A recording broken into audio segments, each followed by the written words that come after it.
Board mar Kenya Tourism Board chano mar medo kwan mar welo machopo e pacho ka nyaka milion 3 chopo higa mabiro.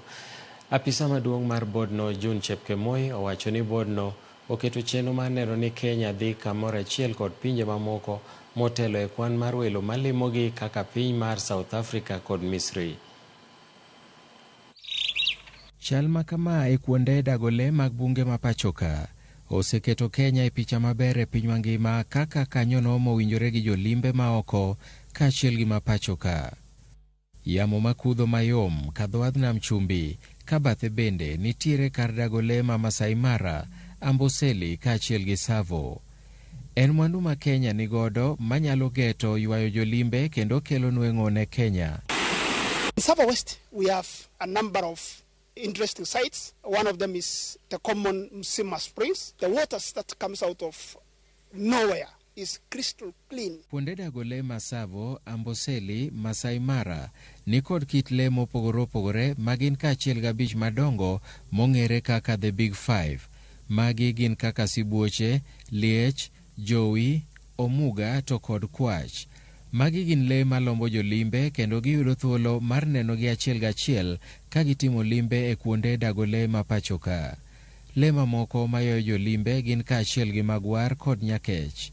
Tunaungana pamoja na kaunti za ugatuzi kuhakikisha kwamba tumeweza kuonyesha destinations tofauti ambazo ziko katika kaunti zetu ili Wakenya waweze kutembeleana, tuweze kujuana. Vile vile tunajiunga na Jumuiya ya Afrika kuhakikisha kwamba tumeweza kutembeleana kama Waafrika.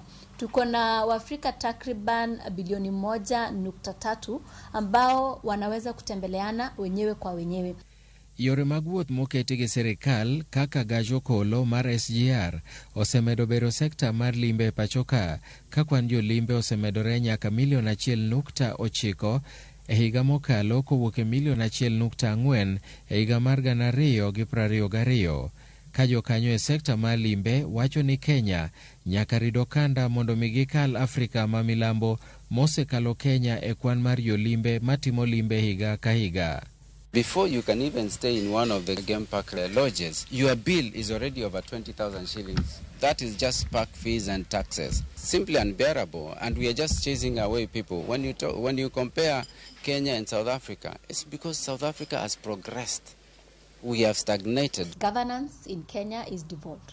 Certain aspects of tourism is devolved, and therefore it's imperative for us to work with the county governments. Our targets should go beyond the 2 million historically, and that's why our ministry has given us a target of 3 million this particular calendar year. Milton Ochieng, Ramogi TV.